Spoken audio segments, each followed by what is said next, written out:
Hello student, आज की video में हम देखेंगे कि जो आपके बिहार यूनिवर्सिटी की सारी क्लासेस हैं वो इस चैनल पे होगा आपके। इसके अंदर आपके कोई भी सेमेस्टर हो, हर सेमेस्टर के हिसाब से प्रॉपर स्टडी करके हम आपके सब्जेक्ट्स को डाल रहे हैं। तो आपको बिल्कुल टेंशन नहीं लेना कि आपका एग्जाम से रिलेटेड है या नहीं। अगर किसी स्टूडेंट को, क्योंकि बिहार में बहुत सारी यूनिवर्सिटी है, किसी स्टूडेंट को लगता है कि आपके अकॉर्डिंग नहीं डल रहा है यहां, तो प्लीज आप क्या करिए, नीचे दिए गए व्हाट्सएप नंबर पे अपना जो भी पीडीएफ हो या कुछ भी शेयर करिए। डेफिनेटली हम आपके सिलेबस को उसके हिसाब से भी कस्टमाइज करेंगे। अब जो इस चैनल पे मैं वीडियो अपलोड कर रहा हूं कि फॉर एग्जांपल आपका फाइनेंशियल अकाउंट है या फिर आपका कॉर्पोरेट अकाउंट है या आपका इनकम टैक्स है, उदाहरण के तौर पे लेते हैं, तो हो सकता है कि मैंने इनकम टैक्स इसी साल पढ़ाया था, तो मैं क्या करता हूं, उस वीडियो के आपके सिलेबस के हिसाब से अपलोड करता हूं। और बीच बीच में हो सकता है कि जब मैं पढ़ा रहा था लाइव क्लास में, तो कुछ दिल्ली यूनिवर्सिटी के बच्चे हो सकते हैं, कुछ असम यूनिवर्सिटी के हो सकते हैं। तो अगर मैं बीच वीडियो में ये वर्ड यूज करता हूं तो आप उसको इग्नोर करिएगा। आपको ये रहना है कि आपके अकॉर्डिंग और आपके बिल्कुल लेटेस्ट सिलेबस के अकॉर्डिंग कराया जा रहा है। तो होपफुली आप इस बात को देखेंगे और आगे कंटिन्यू वीडियो देखेंगे। तो अब आगे अपनी स्टडी स्टार्ट करिए और ज्यादा से ज्यादा मेरी आपसे रिक्वेस्ट है, ज्यादा से ज्यादा अपने दोस्तों के साथ यूनिवर्सिटी के अंदर इस वीडियो को शेयर करिए, क्योंकि अब आपको कहीं यूट्यूब पे भटकने की जरूरत नहीं है। Thank you so much. चलिए आगे कंटिन्यू क्लास करते हैं। Very very good evening. Yes audible. चलिए, very very again good evening. हमारा एक सिंपल सा चैप्टर कॉस्ट शीट चल रहा था। काफी बच्चे लास्ट क्लास में शायद नहीं आए होंगे, तो एक बार मैं स्टार्टिंग से कॉस्ट शीट को मैं बताता हूँ और धीरे धीरे आगे बढ़ते जाएंगे। आज कॉस्ट शीट में सबसे पहले हमारा अगर देखा जाए तो हमने क्या देखा था सर, कि इसके अंदर कॉस्ट शीट बनाने की जिम्मेदारी जो होती है वो होती है किसकी, कॉस्ट अकाउंटेंट की। वो जब कॉस्ट शीट बनाएगा तो उसके अंदर अपने अकॉर्डिंग जो प्रोडक्शन से रिलेटेड जो भी काम किया होगा उसकी इंफॉर्मेशन दे देगा। फिर हमने देखा कॉस्ट शीट दो है हमारे, एक नए मेथड के हिसाब से, एक पुराने मेथड के हिसाब से है। हम पहले पुराने वाले के हिसाब से चलेंगे और एग्जाम में भी यही आता है, फिर हम नए वाले के हिसाब से भी आ जाएंगे। इसके बाद देखा जाए तो हमारा कॉस्ट क्या होता है, कॉस्ट या फिर मैं इसको कहूं टोटल कॉस्ट, एक तरीके से कह सकते हो, मटेरियल, लेबर और ओवरहेड। अब सर मटेरियल दो तरीके के हो सकते हैं, direct material, indirect material. Labour भी दो तरीके के हो सकते हैं, डायरेक्ट लेबर और इनडायरेक्ट लेबर। लेबर का मतलब क्या है सर, वही वेजेस, तनख्वाह देते हैं। और सर इसके बाद अगर देखा जाए ओवरहेड भी दो तरीके के हो सकते हैं, डायरेक्ट भी और इनडायरेक्ट भी। ओवरहेड दो तरीके के हो सकते हैं, डायरेक्ट और, अब इनडायरेक्ट के अंदर हमारे कैटेगराइज हो जाते हैं।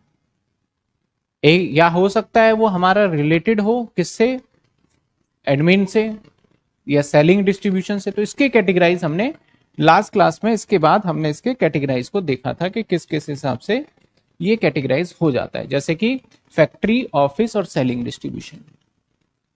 तो मैं इसी को और डिटेल में डिस्कस करूंगा। अभी अभी आगे हम बढ़ेंगे नहीं थ्योरी पे, पहले मैं समझा दूं। यानी सर मैंने क्या बताया, हमारा मटेरियल, पॉइंट नंबर 1, आप भी नोट्स बनाइएगा जरूर। मटेरियल जो है वो दो तरीके का है।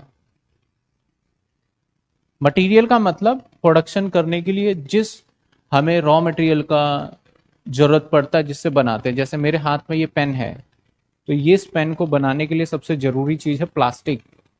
तो प्लास्टिक इसके लिए मटेरियल होगा, जिसको रॉ मटेरियल भी कहते हैं। तो मटेरियल हमारे दो तरीके के हो सकते हैं। एक हो सकता है डायरेक्ट मटेरियल,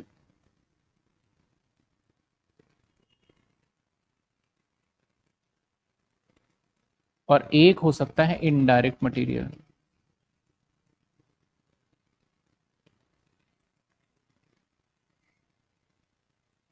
एक हो सकता है डायरेक्ट मटेरियल और एक हो सकता है इनडायरेक्ट मटेरियल। मैं एग्जांपल ले लेता हूं, मान लेते हैं बर्गर का, या किसका ले लें, किसी भी मैन्युफैक्चरिंग से ले लेते हैं जो आप जानते हो थोड़ा बहुत। तो मैं ले लेता हूं बर्गर, या पिज्जा ले लें, पिज्जा ले लें, पिज्जा। तो पिज्जा के केस में डायरेक्ट मटेरियल क्या है, उसका यूज होने वाला बेस ही बोलते हैं ना उसको, बेस। ठीक है। नंबर 2, उस पे यूज होने वाला चीज हो गया, पनीर हो गया। नंबर 3, उस पे यूज होने वाला वेजिटेबल बोल देता हूं, वेजी लिख दिया मैंने। तो ये सभी क्या है, डायरेक्ट। अब इसके ऊपर भी बहुत सारी चीजें लगाते हैं। मान रहे कि हम सादा सादा बिल्कुल प्लेन वाला खा रहे हैं पिज्जा, इसके अंदर चीज ये वो सब छोड़ देते हैं अभी थोड़ी देर। ये हो गया डायरेक्ट मटेरियल, जो कि आपको उस चीज को देखने के बाद डायरेक्ट समझ में आता है भैया इसमें तो ये लगा है। अब इनडायरेक्ट मटेरियल क्या होगा सर? इनडायरेक्ट मटेरियल की बात करें तो ये फर्दर क्लासिफिकेशन हो जाएगा 3 कैटेगरी में। फर्दर क्लासिफिकेशन हो जाएगा ये 3 कैटेगरी में। सर फर्दर क्लासिफिकेशन 3 कैटेगरी में, एक होगा हमारे फैक्ट्री में। हम यहां फैक्ट्री को ना लिख के, आप पिज्जा का स्टोर जो होता है उसी को फैक्ट्री मान लेना एक बार को। एक हो जाएगा ऑफिस में, और मैं पिज्जा गोडाउन में बनाता हूं, ठीक है, वहां सीधा ऐसा नहीं है जैसे दुकान में देखते हो। एक हो गया सेलिंग एंड डिस्ट्रीब्यूशन में। सेलिंग एंड डिस्ट्रीब्यूशन में तो सर फैक्ट्री का बता दो, ऑफिस का बता दो, एंड सेलिंग एंड डिस्ट्रीब्यूशन में क्या लगेगा। मटेरियल की बात कर रहे हैं अभी, तो फैक्ट्री में मटेरियल क्या यूज हो सकता है, और उसके लिए बनाने वाले बॉक्स। अब पिज्जा हाथ में तो मिलता नहीं, क्या होता है, बॉक्स।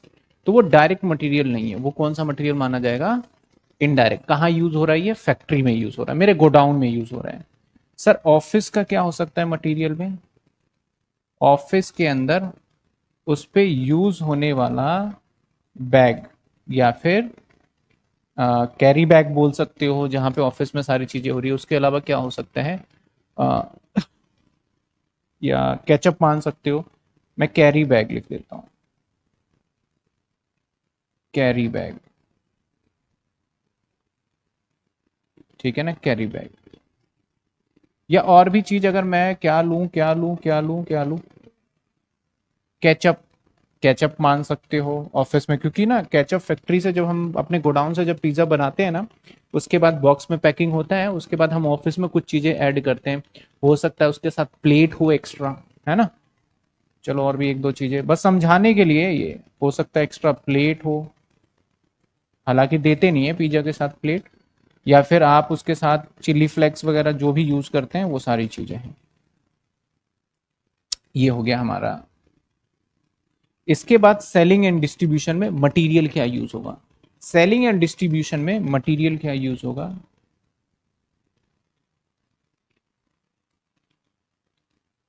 अब यहां पे हम क्या दे रहे हैं, यहां पे भी आपका पैकेट हो सकता है, पॉलिथीन बैग हो सकता है यूज यहां पे, क्योंकि हम डिलीवर करने जा रहे हैं, ठीक है ना। तो यही सब यहां पे भी पैकेज हो सकता है,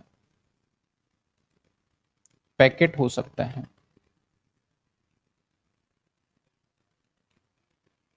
पैकेट लिख दिया, या कैरी बैग बोलोगे सर वहां लिख दिया तो दोबारा क्यों लिखा। और कुछ एग्जांपल ले लेते हैं, चलो।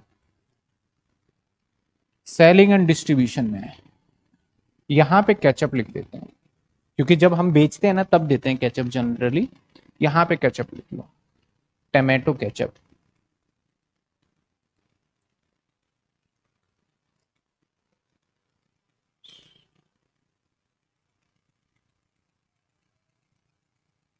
या और कुछ ले लें, और कुछ क्या हो सकता है, एक्स्ट्रा, एक्स्ट्रा मटेरियल कर देता हूं। इसमें केचप वगैरह, प्लेट वगैरह, जो स्पून वगैरह मानना, ही हो गया। तो अब देखो मैंने मटेरियल को ना कैटेगराइज कर दिया, यहाँ केचप ही मान लो एक पल के लिए। तो एक हो गया हमारा डायरेक्ट मटेरियल, जो कि बिल्कुल इसके बिना तो पिज्जा अधूरा है। अगर मैं बॉक्स बना लूं, कैरी बैग बना लूँ, प्लेट बना लूँ, एक्स्ट्रा मटेरियल जो डाल रहा हूँ केचप वगैरह, अगर ये सब मेरे पास रेडी है तो मेरा पिज्जा है ही नहीं। अगर ये है और ये सब मिसिंग भी हो जाए तब भी हम पिज्जा खा सकते हैं।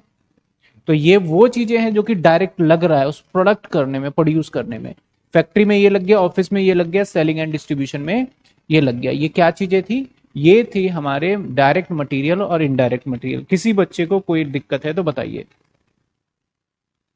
ऑर्गेनो, ऑर्गेनो पता नहीं, मैंने तो नहीं देखा क्या होता है। होता है कुछ? अच्छा, ऑर्गेनो हो सकता है भाई, ज्यादा चीजें मुझे जानकारी नहीं है। चलिए, अब हमारा दूसरा पार्ट क्या बताया मैंने? लेबर। लेबर मतलब वर्कर। तो मेरा पिज्जा का ही एग्जांपल चल रहा है तो पिज्जा का ही चलने देंगे। मेरा पर्पस है आपको क्लियरिटी देना। टाइम लग जाए कोई बात नहीं। एक हो सकता है डायरेक्ट लेबर,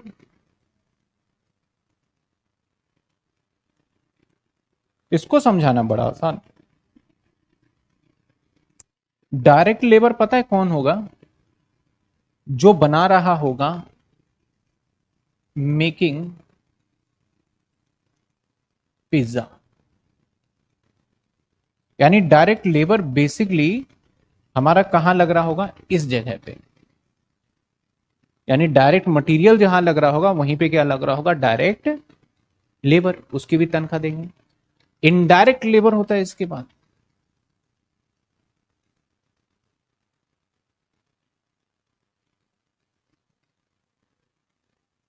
अब आपको समझ में आ गया होगा इनडायरेक्ट लेबर कितने टाइप के होंगे।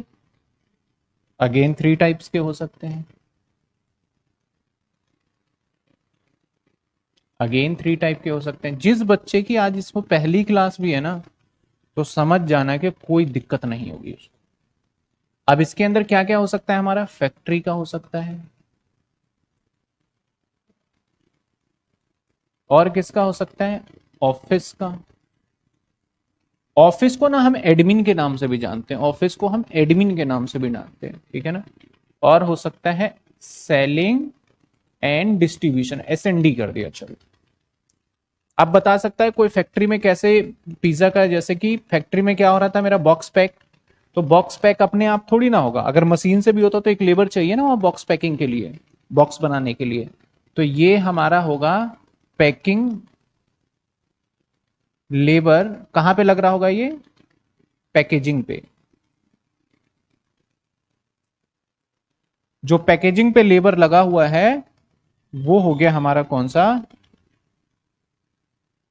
उसकी जो तनख्वाह दी जा रही है वो इनडायरेक्ट लेबर हुआ, और किस जगह का? फैक्ट्री का। दूसरा ऑफिस में कौन सा होगा सर?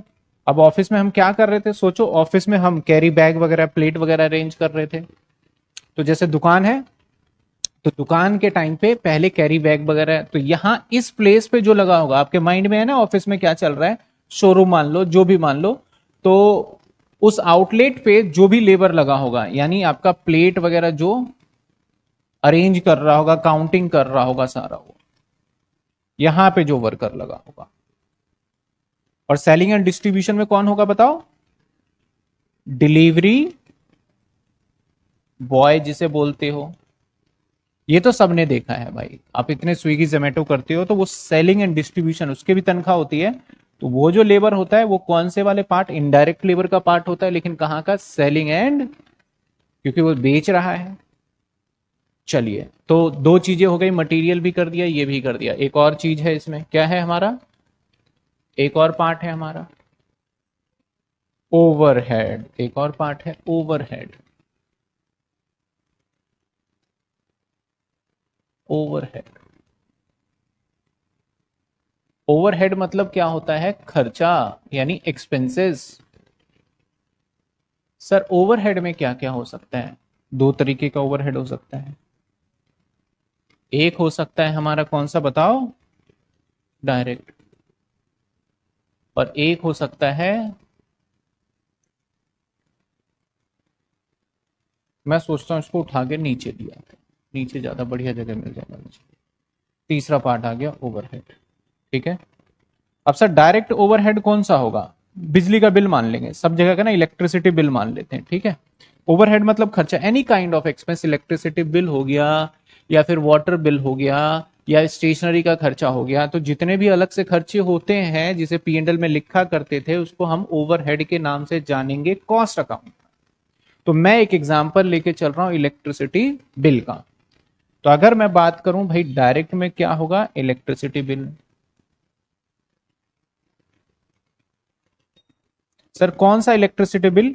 जो पिज्जा बना रहे हैं, जिस ओवन के अंदर पिज्जा को बनाया जा रहा है वो ओवन किसी ना किसी बिजली से ही चल रहा है, उसका जो बिल आ रहा होगा वो डायरेक्ट ओवरहेड का पार्ट माना जाएगा।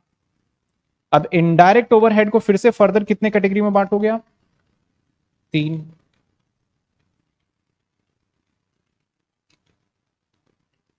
एक फैक्ट्री,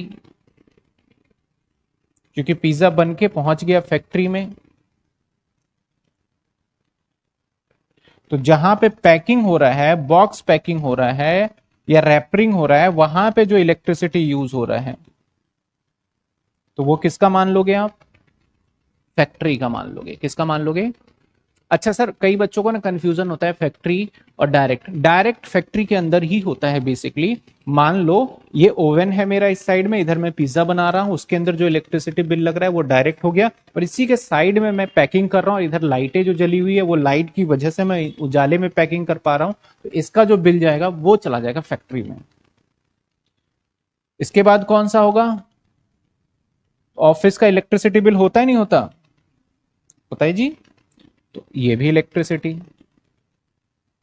और उसके बाद कौन सा चला जाएगा? सेलिंग एंड डिस्ट्रीब्यूशन में जो राइडर है हमारा जो कि लेके जाएगा, उसके लिए खर्च होने वाला पेट्रोल। समझ में आई बात आपको? तो मैंने तीनों को अलग अलग कैटेगराइज करके, इसके ना अलग अलग नाम भी है, नाम को फोकस करेंगे। पहले बताओ ये तीनों खर्चे, direct, indirect, selling and distribution या फैक्ट्री, ऑफिस, ये सारी बातें समझ में आई हर बच्चों को? सर इनडायरेक्ट लेबर का ऑफिस में रेस्टोरेंट एम्प्लॉय काउंट हो सकता है? अगर इनडायरेक्ट लेबर की, हाँ इसको जो है ना, इनडायरेक्ट लेबर जो है हमारा रेस्टोरेंट में जितने भी होंगे उसमें काउंट होता ही हो नहीं सकता, बल्कि वही काउंट होता है हमारा। क्योंकि जनरली कोई भी आप मिठाई की शॉप भी देखोगे ना, अब मैं गुलाब की बात कर लेता हूँ, हल्दीराम की बात कर लेता हूँ, तो वहां पे बहुत कम बनता है, बाकी वो कहीं से बना के लेके आते हैं। तो जहां पे बन रहा है वो डायरेक्ट लेबर हो जाएगा, और जो वहां पे सर्व कर रहा है वो इनडायरेक्ट लेबर हो जाएगा। Yes sir, clear. चलिए इन बातों को आगे बढ़ाया जाए, तो मैंने यही चीजें आपको इस चार्ट में पिछली बार बना रखा था, तो मैंने समझा दिया। तो कुछ बच्चों को कहीं ना कहीं कुछ कसर रह गई थी कि साहब इसके अंदर ना आप बता दीजिए डायरेक्ट। तो मैंने एक एग्जांपल लिया पिज्जा का, और पूरे एग्जांपल में ही पिज्जा मान के किया है, तो समझ में आपको थोड़ा आ गया है। अब इसकी थ्योरी देख लेते हैं कि भैया होता क्या है और लिखा क्या है, इसके अलग अलग नाम क्या है, जो कि बहुत जरूरी है। तो आइए, सबसे पहला हमारा आता है डायरेक्ट मटेरियल क्या होता है। बहुत इंपॉर्टेंट है आपको ये सारी बातें जानना। तो साहब डायरेक्ट मटेरियल क्या होता है? देखो कहता है direct material also describe as raw material, यानी जो रॉ मटेरियल होता है वो कौन सा मटेरियल माना जाता है? Direct material.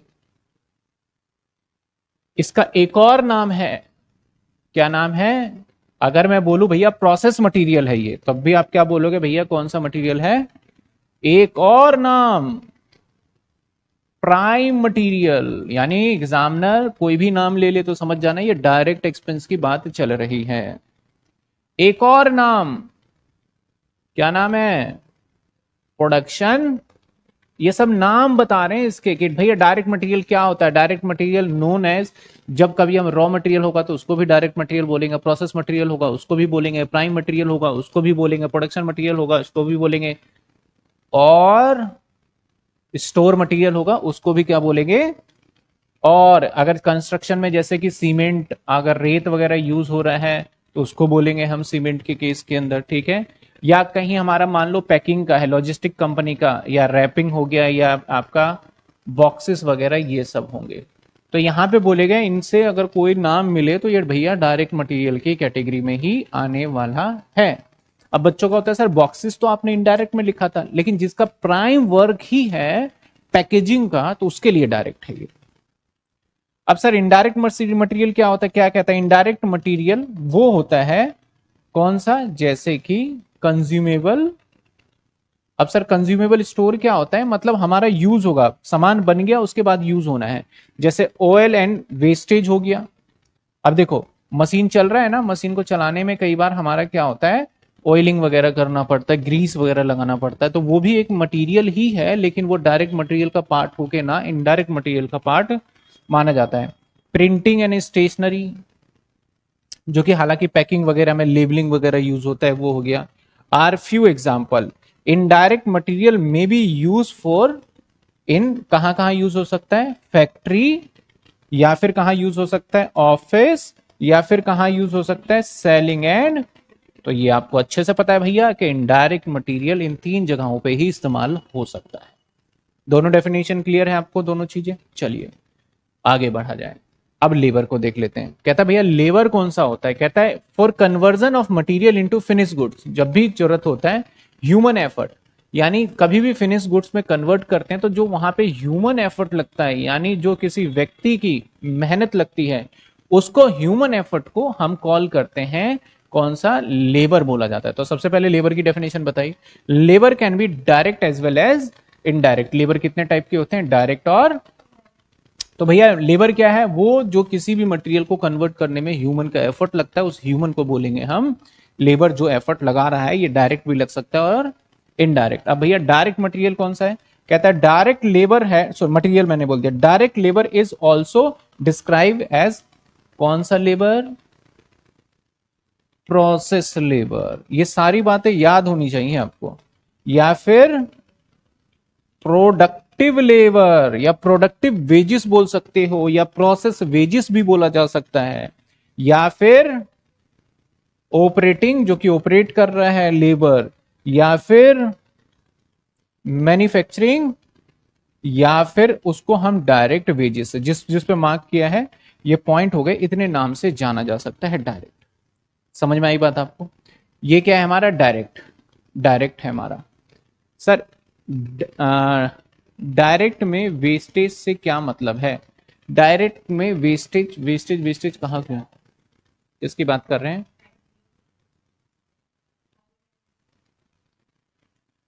इनडायरेक्ट की बात कर रहे हैं। इनडायरेक्ट में वेस्टेज वगैरह जो होता है ना, ऑयल एंड वेस्टेज हो गया, कॉटन वगैरह वेस्ट हो जाता है। देखो ऑयल तो यूज हो जाता है हम कॉटन वगैरह के लिए, जैसे मेरे पास एक ये कपड़ा है, अब इससे मैं पोंछ ओछ के फेंक दूंगा तो ये वेस्टेज में चला गया, तो मटेरियल ही है भैया, तो ये इनडायरेक्ट मटेरियल में चला जाता है। ठीक है, आ जाइए। अब इनडायरेक्ट लेबर क्या कहता है देख लेते हैं। कहता है वेजिस ऑफ स्टोर कीपर। अगर कोई भी स्टोर कीपर है वो इनडायरेक्ट लेबर में आएगा। फोरमैन है वो किस में आएगा? इनडायरेक्ट लेबर में होगा। फोरमैन जानते हो कौन होता है?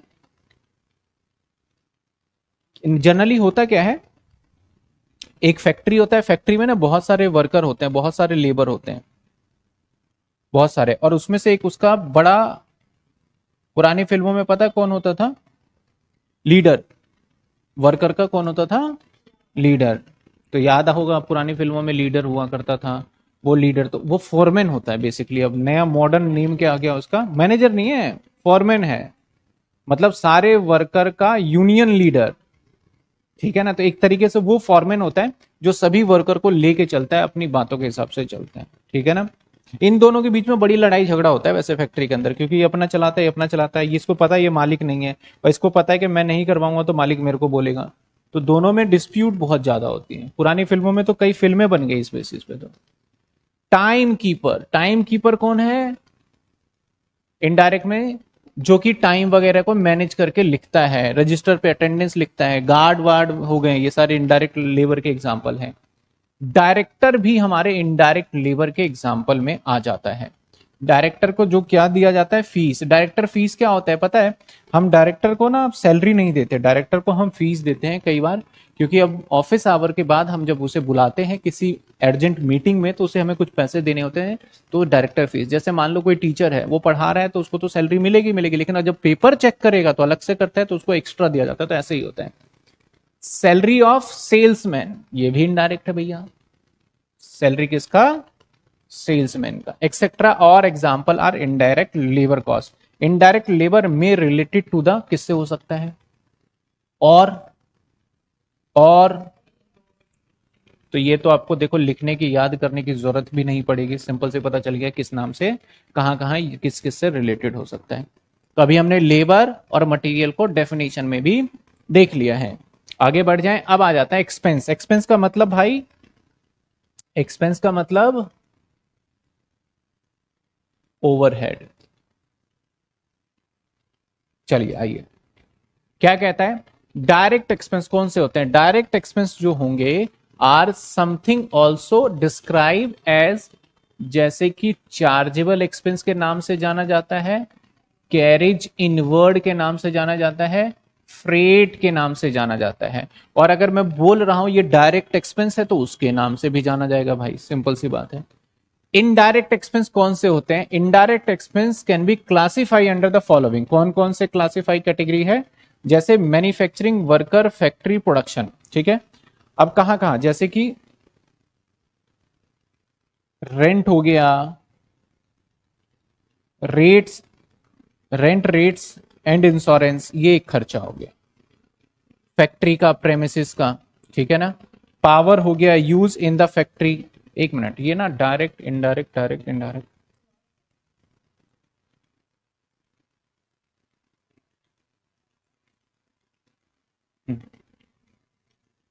Power use in the factory building, plant and machinery के ऊपर जो डेप्रीशिएशन लगता है, ये एसेट्स आ गया जो डेप्रीशिएशन।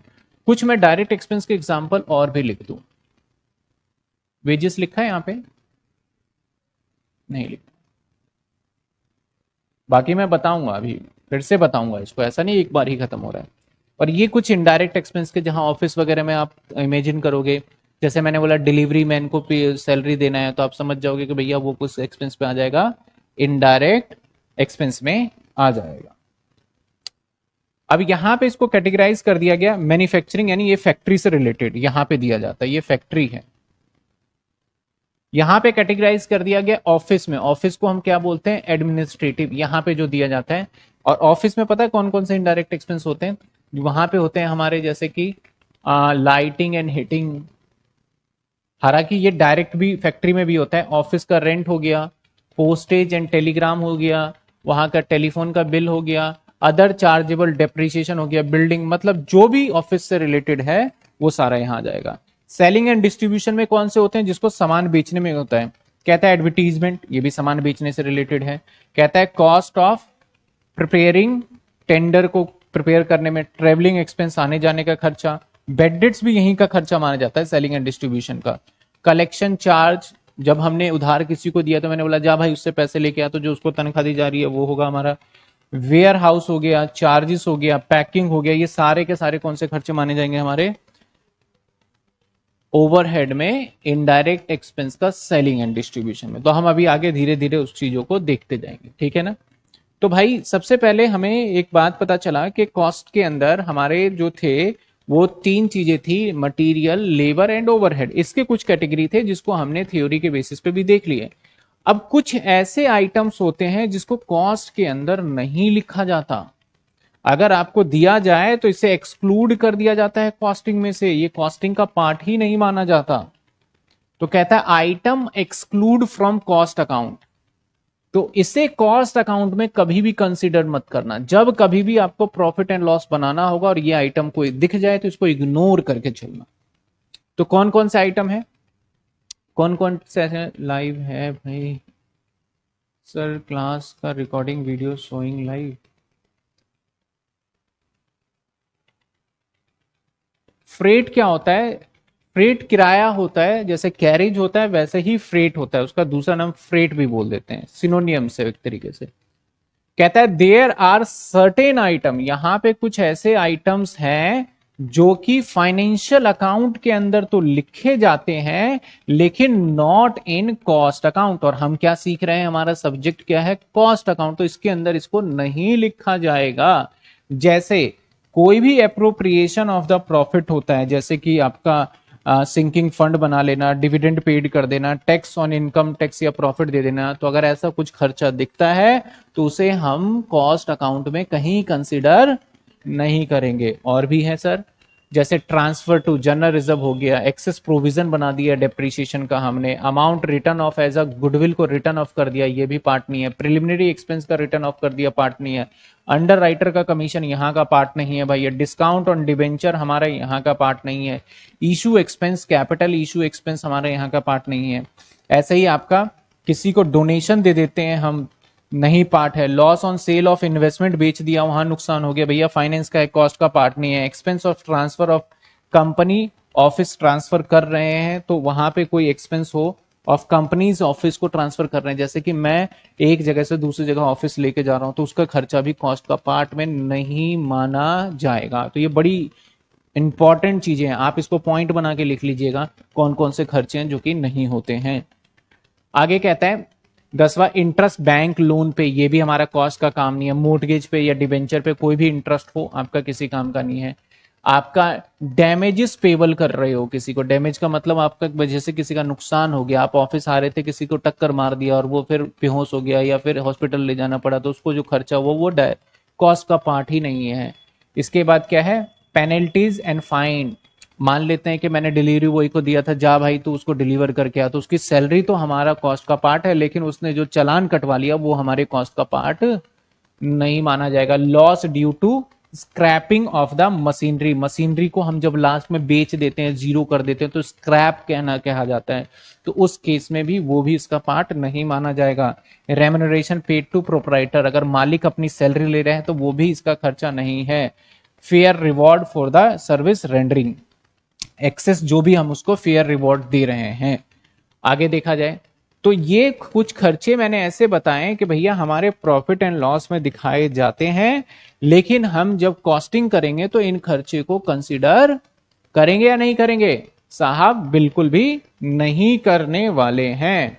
इसके बाद आगे बढ़ जाए कहता है कि प्योरली फाइनेंशियल एक्सपेंस, कुछ ये वो खर्चे मैं दिखा रहा हूं जो कि फाइनेंशियल इनकम माना जाएगा। पीछे खर्चे थे, अब ये क्या है, ये फाइनेंशियल इनकम माना जाएगा, तो ये भी कॉस्ट की इनकम नहीं होगी। जैसे इंटरेस्ट आपने रिसीव कर लिया, इसका कॉस्ट से कोई लेना देना नहीं है। प्रॉफिट आपने बना लिया सेल ऑफ किस पे, इन्वेस्टमेंट पे, कॉस्ट में कोई काम नहीं है। ट्रांसफर फी रिसीव कर लिया, कहीं से भी ट्रांसफर फीस रिसीव कर लिया, कोई काम नहीं है। इतना इंपॉर्टेंट है, इतना काम आने वाला आगे चल के, ये फिर आपको पता चलेगा। रेंट रिसीव कर लिया भैया, हमारा इससे मतलब नहीं है। इंटरेस्ट डिविडेंड या फिर आपका रिसीव ऑन द इन्वेस्टमेंट, ये भी किसी काम का नहीं है। ब्रोकरेज रिसीव किया, कोई काम का नहीं है। डिस्काउंट या फिर कमीशन रिसीव किया, ये भी भैया किसका पार्ट माना जाएगा, फाइनेंस का पार्ट माना जाएगा। कॉस्ट प्रॉफिट एंड लॉस बनाएंगे और ये कोई जानकारी मिलता है तो क्या कर देंगे, उसको इग्नोर करके हमें चलना है। जैसे एबनॉर्मल गेन या लॉसेस हो गया, लॉस गेन हो गया हमारा सेल ऑफ फिक्स एसेट्स, इसका पार्ट नहीं है। लॉस हो गया हमारा प्रॉपर्टी अकाउंट्स को, या फिर नेचुरल क्लाइमेट्स की वजह से हो गया, अर्थक्विक से हो गया, भूकंप से हो गया, तो ऐसे लॉसेस हमारा भैया कॉस्ट का पार्ट नहीं है। यहां तक बात समझ में आ गई आपको? यहां तक क्या बात समझ में आ गई? अगर यहां तक बात समझ में आ गई है तो अब हम जो करेंगे, इसके बाद के नोट को हम बाद में पढ़ेंगे। एक क्वेश्चन और भी आता है कि कॉस्ट में किसी चीज को मेजर कैसे किया जाता है। आता है एग्जाम में भाई क्वेश्चन, कैसा, इसको तोलोगे कैसे, जैसे कि दूध को कैसे करोगे लीटर में। अब जो बोलते हैं ना 2 किलो दूध लिया, वो गलत है, ठीक है ना। ऐसे तेल ऑयल को भी किसमें करना चाहिए, लीटर में। बोलते हैं कि भाई 1 किलो तेल दे दो, हम वर्ड ये यूज कर लेते हैं, तो वो गलत है। तो एग्जामिनर पूछता है कि भैया इस सामान को किस मेजरमेंट किस प्रॉपर करोगे, उस मेजरमेंट का नाम पता होना चाहिए एक्चुअल, तो वो आपको यहां पता होना चाहिए। जैसे कि ब्रिक्स, ईंट जो वर्क में यूज होता है, तो कैसे करोगे इसको, पर 1000 ब्रिक्स में। जब भी आप ईंट को खरीदने जाओगे ना, तो ऐसे नहीं बोलोगे भैया एक पीस कितने का, वो 1000 का रेट बोलेगा, वो बोलेगा भैया 10,000 का। तो 10,000 का मतलब समझ जाओ वो किसका रेट दे रहा है, 1000 पीस का ही दिया जा रहा है, ठीक है ना। ऐसे आपका calories per ton, sorry calories per ton of the cold rays, ये एक बार मैं इसको, शायद ऊपर नीचे हो गया कुछ, ये थोड़ा ऊपर नीचे हो गया, इसको काट देना, इसको काट दो, ये काट दो, ठीक है। टेक्सटाइल, टेक्सटाइल मतलब कपड़ा, कपड़ा जानते हो ना। वैसे तो नॉर्मली आजकल बहुत कम लोग ऐसे होते हैं जो कपड़ों को सिलवाते हैं, लेकिन जो बनाते हैं कपड़े को वो तो कहीं से कपड़ा ही लेके आते हैं। तो कपड़ा जो होता है वो किस में नापा जाता है, यार्ड्स, गज के हिसाब से, या फिर आईबी, या फिर क्लॉथ मैन्युफैक्चरिंग, या फिर यन नहीं, हाँ स्पून, ऐसे नापा जाता है यार्ड्स। थान में भी नापा जाता है इसको, जैसे बोलते हैं ना एक थान के हिसाब से होता है ये। तो आपको पर यार्ड्स लिख देना है। इलेक्ट्रिसिटी को कैसे नापोगे भैया, इलेक्ट्रिसिटी नापा जाता है कैसे, बिजली का बिल यूनिट, बोलते हैं ना इतने यूनिट फ्री हैं, तो वो यूनिट फ्री का मतलब इसमें नापा जाएगा। इसके बाद ट्रांसपोर्ट कंपनी कैसे नापेंगे अपने उसको, तो ऐसे वो नापते हैं पर पैसेंजर किलोमीटर से। कैसे, कि हर पैसेंजर से जो लिया जाएगा वो पैसेंजर किलोमीटर के हिसाब से होगा, या पर टन किलोमीटर, ये हम आगे सर्विस कॉस्ट में भी पढ़ेंगे। स्टील, जो स्टील मिल से कैसे नापेंगे, वो हमेशा टन का हिसाब चलता है, यानी 1000 किलो का एक तरीके से चलेगा। इसके बाद मैन्युफैक्चरिंग, स्क्रू मैन्युफैक्चरिंग कैसे चलता है, पर 1000, ये भी पर टन में, पर 1000 में चलेगा। गैस को कैसे नापा जाता है, क्यूबिक में नापा जाता है। गैस को किस में नापा जाता है, क्यूबिक मीटर में नापा जाता है, पर क्यूबिक में। ऐसे ही कार को कैसे नापा जाएगा, यूनिट मैन्युफैक्चर में नापा जाएगा, कि कितने यूनिट मैन्युफैक्चर नापा जाता है। निकल, ये सारी चीजें ये है, निकल वगैरह धातु पदार्थ होता है, उसको किस में नापा जाता है, पर स्क्वायर मीटर में नापा जाता है। ऐसे ऑयल को किस में नापा जाता है, मैंने लिखना भूल गया, मैं लिख दूंगा शायद, आगे तो नहीं है। ऑयल को किस में नापा जाता है, पर बैरलर में नापा जाता है, बैरल में नापा जाता है। ऑयल को किस में नापा जाता है, पर बैरल में नापा जाता है, कि इतने बैरल होंगे तो ऑयल होगा। कुछ चीजों के लिए ऐसे पूछा जाता है कि हॉस्पिटल को कैसे नापा जाता है, हॉस्पिटल में जो चीजें होती है पर बेड के हिसाब से नापा जाता है, हॉस्पिटल को बेड शीट के हिसाब से चलता है। स्कूल में कैसे हम मेजरमेंट कहते हैं कि कितने बच्चे हैं, तो नंबर ऑफ एडमिशन में कन्वर्ट करके करते हैं। तो दो चार चीजें यहां रह गई हैं जिसको मैं इंक्लूड करके आपको बता दूंगा कि कैसे कैसे करना है। क्या यहां तक आपको बात समझ में आई? अब भैया जो हम सीखने वाले हैं ना, अब यहां से हमारी कहानी थोड़ी सी शुरू हो जाती है। हम सीखने वाले हैं कॉस्ट शीट यानी P&L बनाना सीखेंगे यहां से। अब इस चैप्टर में इतनी सारी बातें क्यों बताई, क्योंकि मैं, अगर आप फाइनल अकाउंट करते हो तो फाइनल अकाउंट में जब तक आपको खर्चे और इनकम की जानकारी नहीं हो सकती, हम नहीं कर सकते। ऐसे यहाँ पे कुछ खर्चे की जानकारी दे दी, इनकम की जानकारी दे दी। अब हमें बनाना है कॉस्ट शीट। नाम क्या है, कॉस्ट शीट।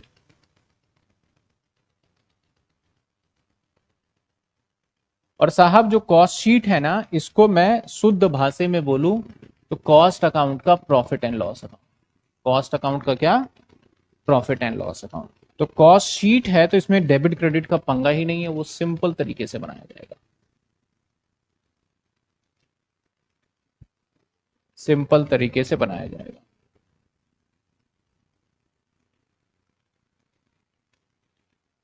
सिंपल। चलिए जी,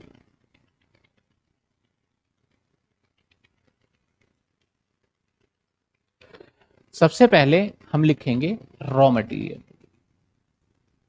सबसे पहले ये पर्टिकुलर हो गया और ये हो गया अमाउंट। सबसे पहले जो हम लिखने वाले हैं वो लिखने वाले हैं रॉ मटेरियल।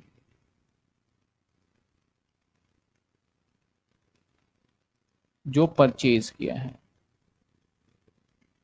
वो लिख लेंगे यहां पे। रॉ मटेरियल के अंदर हम प्लस कर देंगे ओपनिंग स्टॉक। अब साहब स्टॉक जो होता है वो स्टॉक कितने तरीके का होता है, ओल्ड है या न्यू है? सर ये अभी ओल्ड ही चलेंगे, न्यू बाद में करेंगे, ठीक है ना। जो स्टॉक होता है वो स्टॉक कितने तरीके का होता है, स्टॉक थ्री टाइप के होते हैं, 3 प्रकार के होते हैं। सर 3 टाइप के कौन कौन से स्टॉक होते हैं?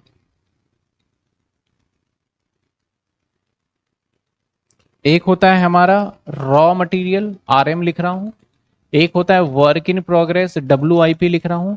एक होता है फिनिश गुड्स, FG लिख रहा हूं, ठीक है। तो यहां पे जो ओपनिंग स्टॉक है वो कौन सा है, ये है रॉ मटेरियल वाला। और इसी में माइनस कर देंगे हम क्लोजिंग स्टॉक, जो कि होता है हमारा रॉ मटेरियल वाला ही। इसे अंदर की साइड ही माइनस प्लस कर सकते हो आप। माइनस प्लस कर दिया हमने तो यहां पे ये आ गया। अगर इन दोनों को जोड़ दें, परचेज प्लस में ओपनिंग माइनस में क्लोजिंग, तो ये कंज्यूम निकल जाता है। तो कई बार एग्जामिनर पूछ लेता है भैया रॉ मटेरियल कंज्यूम निकालो, रॉ मटेरियल कंज्यूम, तो क्या होगा हमारा ओपनिंग स्टॉक प्लस में परचेज माइनस में क्लोजिंग। ठीक है, अब इसमें हम प्लस कर देते हैं डायरेक्ट एक्सपेंस, जैसे कि डायरेक्ट लेबर, इसको हम प्रोडक्टिव वेजेस भी कहते हैं। क्या कहते हैं हम इसको? Productive wages.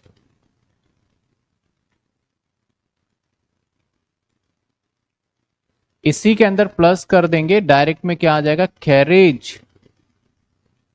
ठीक है, और क्या आ जाएगा? जैसे मैंने बताया था चार्जेबल एक्सपेंस बताया था पीछे थ्योरी में, फ्रेट बताया था इसमें, और क्या आ जाएगा? मैं सारे डायरेक्ट एक्सपेंस लिख देता हूं।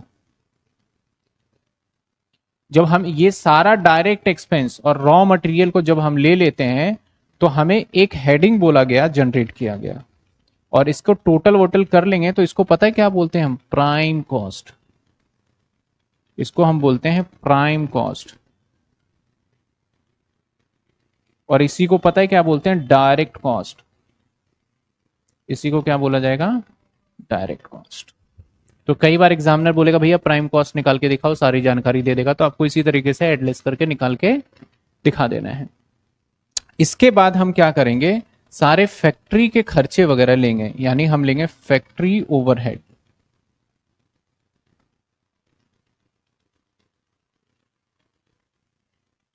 सर क्या क्या हो सकता है? मैं एग्जांपल ले लेता हूं, वैसे तो मैं डायरेक्ट लिख देता हूं फैक्ट्री, वैसे ले लेता हूं फैक्ट्री ओवरहेड में क्या क्या हो सकता है। जैसे मान लो फैक्ट्री रेंट, लाइट या पावर, या अनप्रोडक्टिव वेजेस, इनडायरेक्ट वेजेस, या अनप्रोडक्टिव। तीसरा डेप्रीशिएशन, बड़े सारे होते हैं, गोडाउन रेंट हो गया, जितने भी फैक्ट्री से रिलेटेड खर्चे हैं वो सारे के सारे यहां आ जाएंगे। जब इन सारे फैक्ट्री खर्चे वर्चे को जोड़ लेंगे तो हमें मिलेगा एक और न्यू हेडिंग, और इस हेडिंग का नाम क्या होगा हमारा? Gross factory cost. क्या नाम होगा? Gross factory cost. इसमें बहुत सारे खर्चे हैं, उन सारे खर्चों के मैं अभी लिस्ट दे दूंगा आपको, तो पता चल जाएगा कि इसमें क्या क्या आएगा मैक्सिमम। ठीक है ना? चलिए सर आ जाते हैं आगे। इसके बाद यहां पे हम प्लस कर देंगे। क्या प्लस करोगे सर? प्लस कर देंगे ओपनिंग स्टॉक, माइनस कर देंगे क्लोजिंग स्टॉक। लेकिन अब ये वाला जो स्टॉक होगा ये आएगा अब WIP। कौन सा आएगा? WIP। तो इसको माइनस प्लस कर देंगे हम यहीं पे, तो अब एक और हेडिंग हमें जनरेट होके मिल जाएगी, और उस हेडिंग का नाम होगा नेट फैक्ट्री कॉस्ट।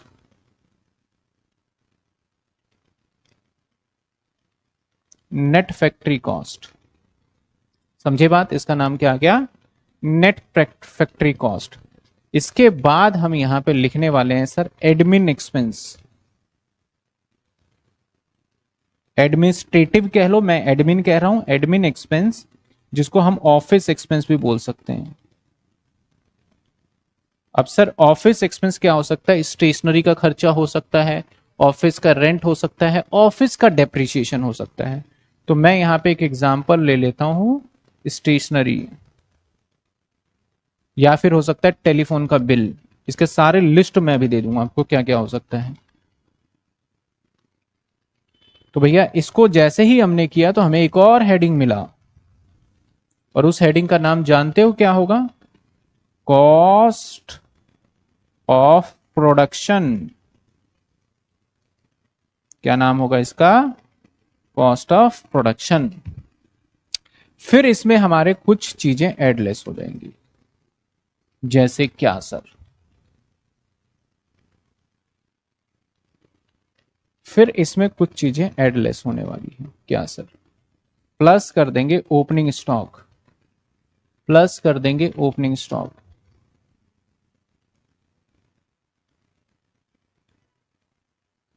और माइनस कर देंगे क्लोजिंग स्टॉक। लेकिन अब कौन सा सर, कितने ओपनिंग? अब एफ जी वाला, एफ जी का मतलब फिनिश्ड गुड्स, एफ जी का मतलब फिनिश्ड गुड्स। जब इसको माइनस प्लस कर देंगे तो एक और हेडिंग जनरेट होगा। उस हेडिंग का नाम जानते हो क्या होगा?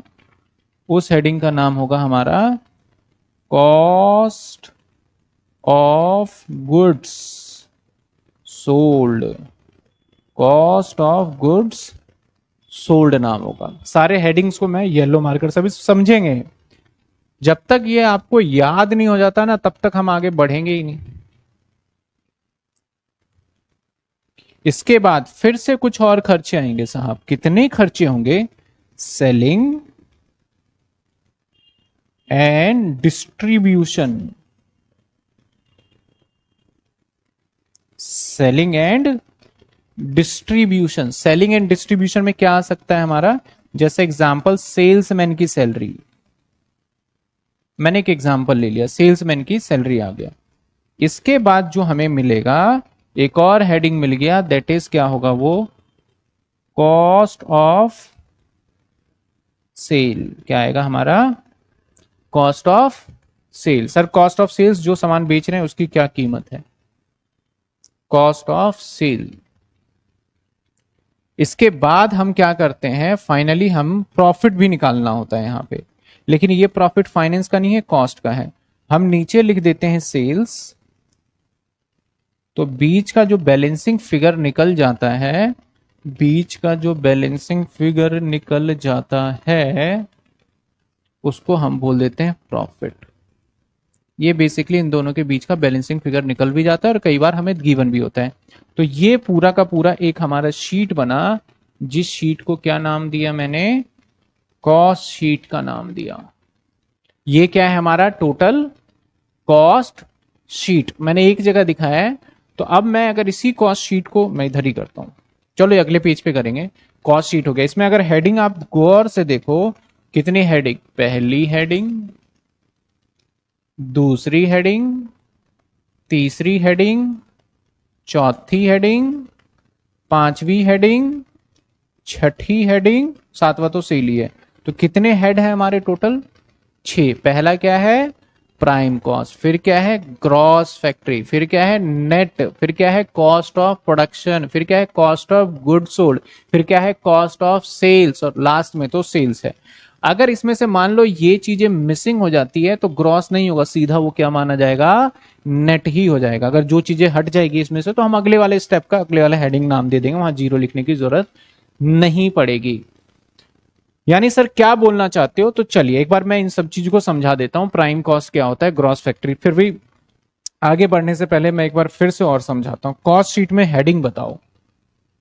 कॉस्ट शीट के आपको हेडिंग बताना है। चलिए साहब, हेडिंग कितने हेडिंग है?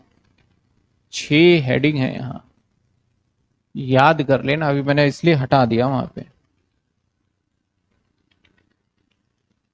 सबसे पहले आप स्टार्टिंग में कुछ करोगे, यहां पे प्लस माइनस कुछ भी करोगे, तो आपको पहला हेडिंग यहां मिल जाएगा। पहला हेडिंग जो है डायरेक्ट कॉस्ट है, उसको हम क्या बोलते हैं?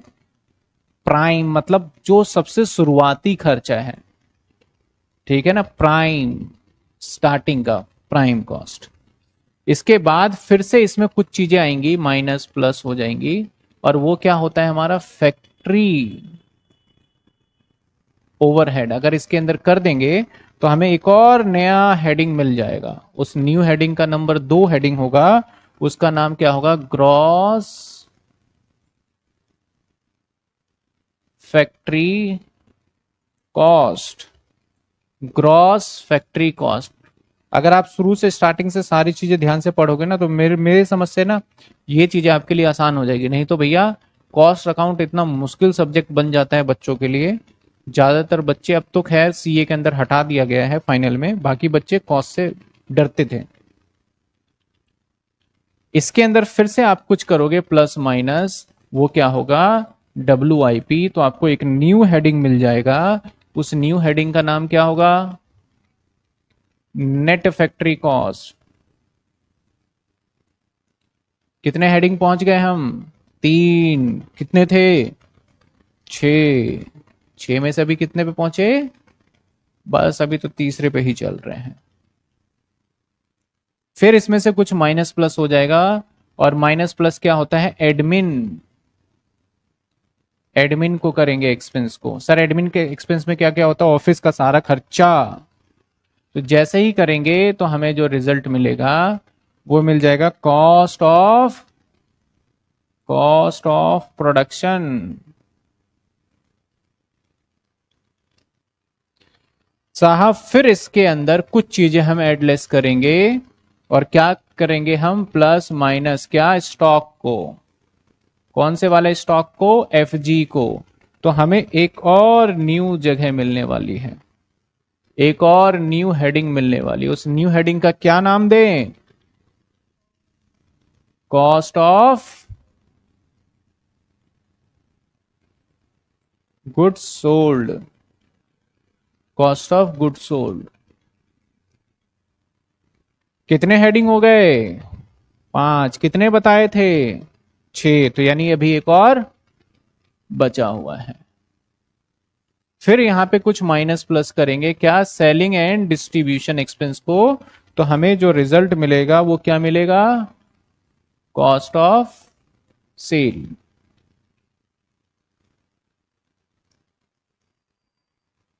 और इसके बाद अगला स्टेप प्रॉफिट ऐड जैसे करेंगे तो क्या बन जाएगा हमारा? वो सेल्स बन जाएगा। तो यहां यानी हम रॉ मटेरियल को लेंगे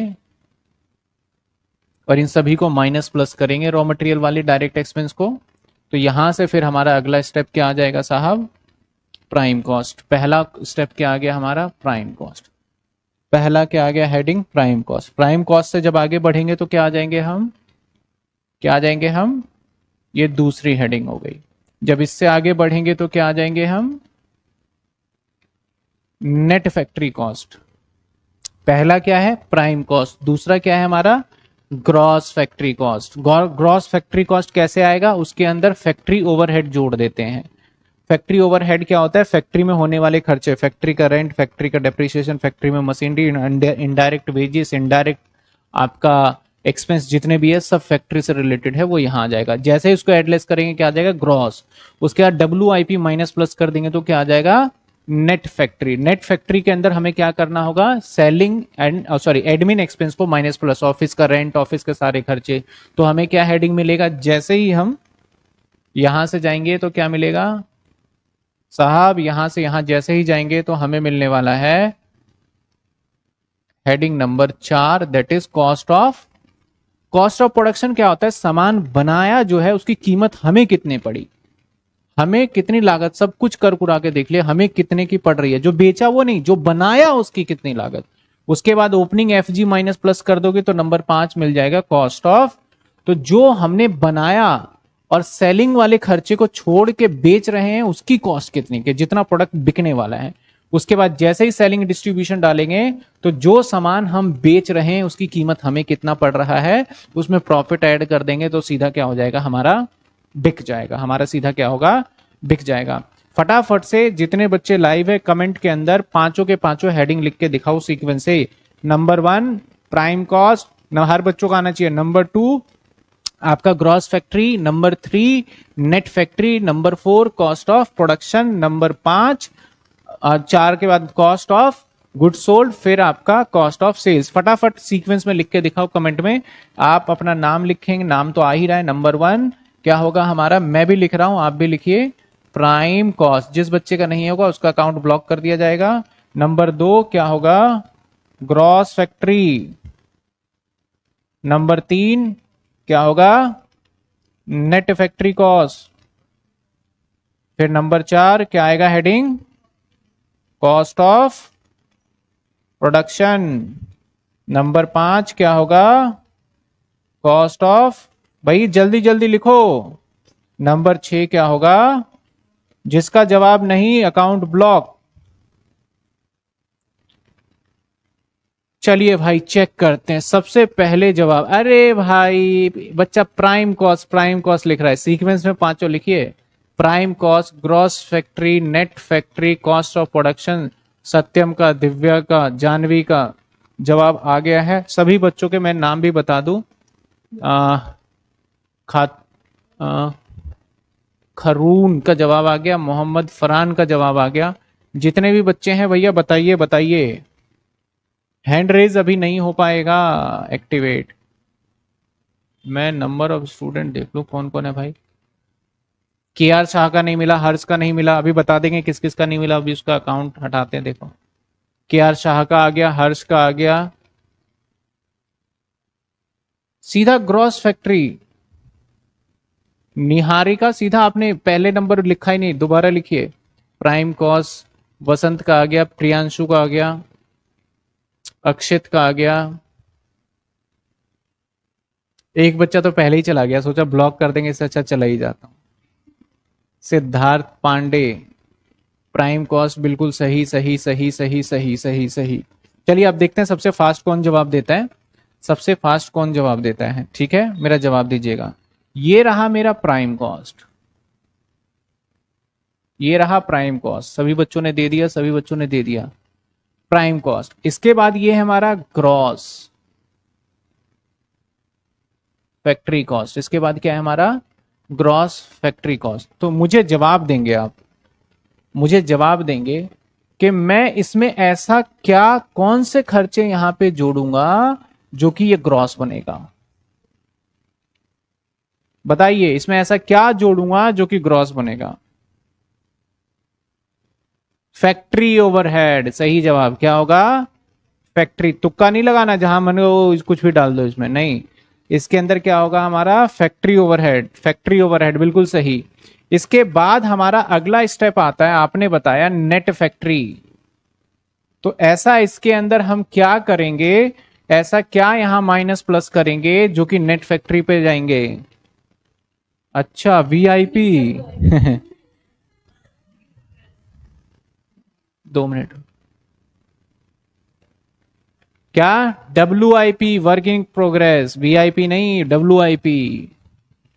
इसके बाद अगला स्टेप क्या चलेगा हमारा कॉस्ट ऑफ प्रोडक्शन। मैं थोड़ा शॉर्ट फॉर्ट में, कॉस्ट ऑफ प्रोडक्शन, ऐसा क्या काम करे कि हमारा कॉस्ट ऑफ प्रोडक्शन बन जाए, बताओ ऐसा क्या काम करे कि कॉस्ट ऑफ प्रोडक्शन बन जाए। सभी बच्चे जवाब दें। सबसे पहले श्याम गुप्ता का जवाब आया सर एडमिन, एडमिन ऑफिस का भी सही जवाब है, admin office, admin office, admin office, admin office, बिल्कुल सही सही सही जवाब।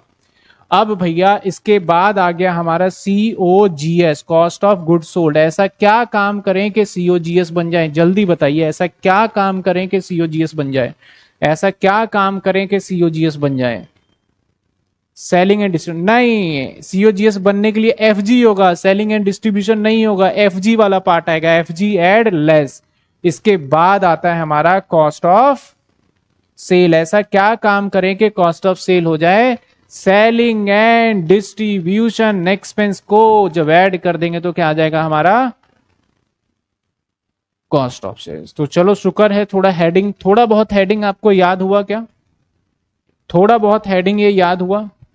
आज तो हमारा फॉर्मेट ही कर रहे हैं क्योंकि मेरे पास थोड़ा सा टाइम की कमी, कह रहा हूं स्टूडियो का थोड़ा सा एक 5-7 दिन की कमी रह रही है क्योंकि अगली क्लास आ जाती है।